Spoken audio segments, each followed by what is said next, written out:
Hello, I'm JW, and today we're going to be putting that Christmas tree base thing back together. As we've now got the replacement parts which were required. And if you haven't seen the previous one, then link it in the usual place. So that basically covered the things which were in it. And this time we're going to be putting it back together. So start off by having a look at the parts, and then we'll reassemble the thing. So of course we've got the actual base and the top part. All that's left here is just the power socket there with the two bits of wire which we'll replace as well. These posts are coming out also because that's where the motor previously attached. So that's pretty much that. Now this is the old motor and it does still work, but unfortunately it was quite noisy, and bearing in mind it's 20 years old, that's not too surprising. So we're getting rid of that one, and we've actually got two new motors here. Basically the same voltage, 12 volts AC, and very similar design there, just a bit smaller in diameter. So I've got two of these. The idea being I have two discs then, one with colours and one with patterns, so that as they move around you have the colours on one and patterns on the other. And although these will rotate at the same speed, because these are synchronous motors, when you turn them on they could rotate in either direction, so it gives a bit of extra variety in terms of the patterns and colours available, because it could be both in the same direction or both opposite or whatever. So just a bit of extra variety there. So we've got two of them. We've still got the LED lamp, of course, which we used before, and the same lamp holder, nothing wrong with that, so keeping those. Now the feet on this, several of them were busted off, so we've got some new ones here, and these are what we're going to be using.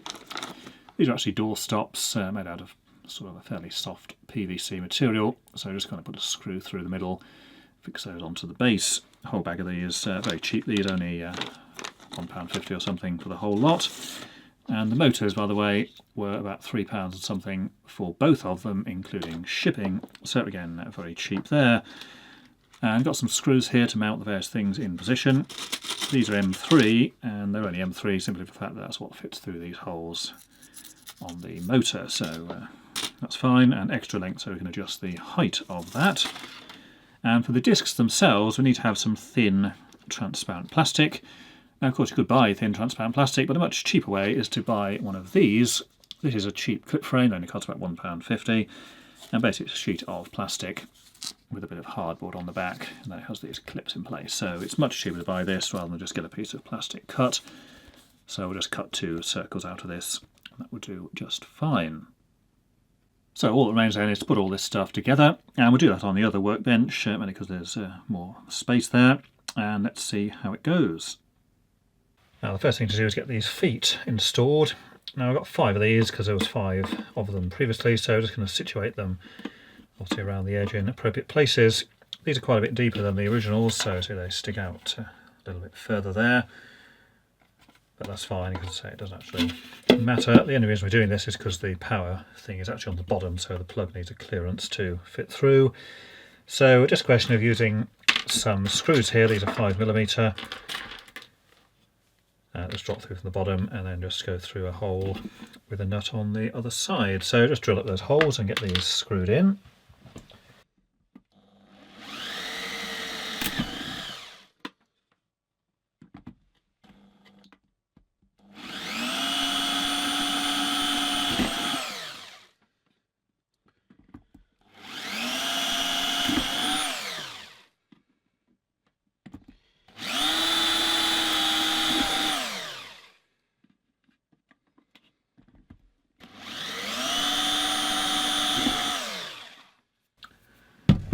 So that's those 5, just use the handheld drill, just use it on the drill press. This is only of course fairly thin plastic.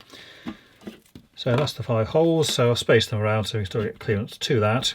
So the switch doesn't matter because that's gone anyway.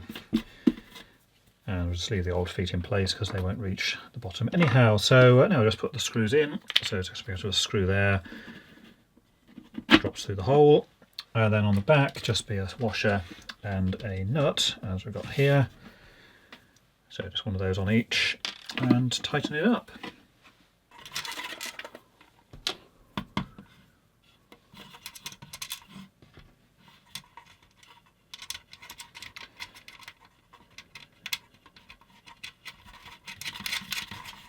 These nuts have the locking nylon insert as well, so they won't obviously come undone once they are installed.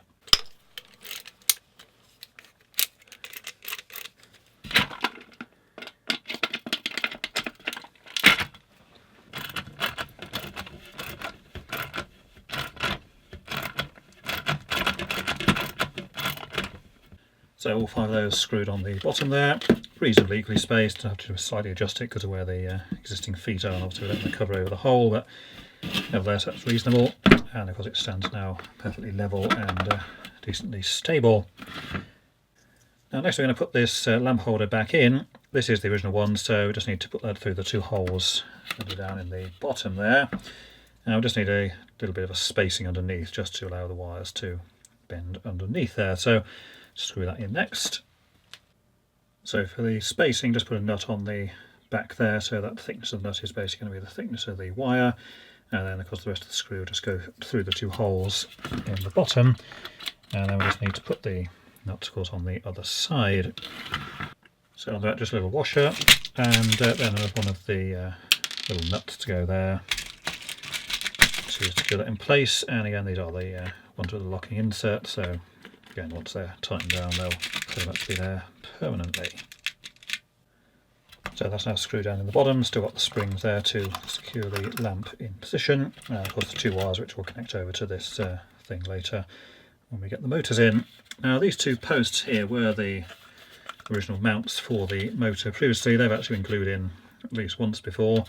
Now we can't actually use those because the new motors are smaller, so of course they don't actually fit between the spacing. So we need to just get rid of these posts, and actually they'll just break out pretty easily. So that's got rid of them, and so they've been glued in previously, so bin fodder for those. Now to get the spacing, I'll just install the lamp temporarily so we can get some idea of where the centre is. And essentially we want to have 1 motor on each side so the discs can overlap, and then we can adjust the height accordingly to obviously get those in the place we would want them. So I've installed the 4 posts, so there's 2 here, just put the motor over that one, and then the 2 there, so just basically a hole, washer on each side and a nut to secure those in position.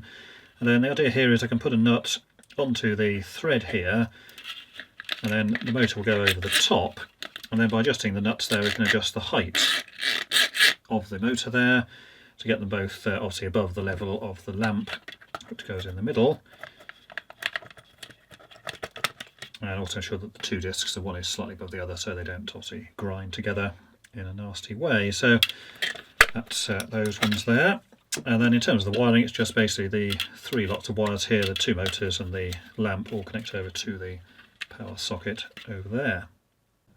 Now next thing is 2 circles of the plastic. So here's that clip frame. It does have a protective film on the top there which will peel off later. 10 centimetres diameter will be the sort of size we want. This tub has to be the right size, so we'll just draw on that there like that. And then that will just go in here. And 10 centimetres with the position here is enough to just to cover over the lamp and also to clear the side, so obviously it doesn't sort of grind on the side of that at the same time, and of course same for that side as well. So that's those there, so we just need to cut those out, and then we just need a hole in the centre, of course, to put over the spindles. So 2 circles and just put a hole in the middle, and to get the things cut out, no special tools needed, just ordinary scissors do the job. And as long as you're careful not to go too quickly, you can in fact just cut plastic like that. So no particular special stuff needed. And in terms of getting the hole in the middle, just use this grid here on the table. So just a question of lining it up between the lines on each side, and then the lines in the middle is where the central hole is.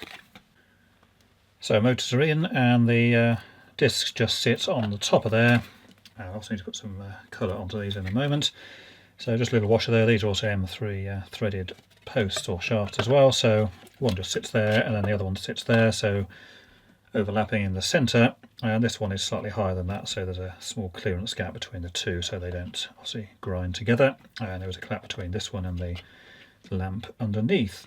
So that's pretty much that. So all that's left to do then is solder the wires together in the bottom, and then put some colour onto these 2 discs. One will be coloured, one will be patterned or something, and then we can see if it actually works.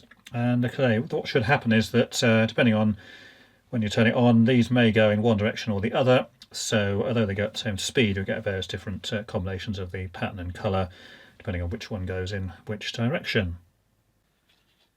So motor's in there, all the wires fixed together there, just have to join some extra bits on and just across to the socket on the side. And I've coloured in the two discs, so I've got this one here which has got various patterns on it. I should use the green, it'll be easier to see. So that's just got various patterns on there, so kind of sort of a flicker or on and off type of effect as that rotates. And then the other one obviously just has the colours on it, so again that's just the various different shades and colours that we have on that one. So all this to do is just put the lamp in, put these on and put the appropriate screws and things in, and then we can see what it looks like when it's done. So that's it working there, and you see the two discs just sort of overlap in the middle, so you get the various colours and of course the various patterns, and then the plain bits overlapping like that. And both the discs are rotating in the same direction there. That's actually anti-clockwise. And here's the discs actually going in opposite directions this time. And I say it's pretty random when you just turn it on as to which way they actually go.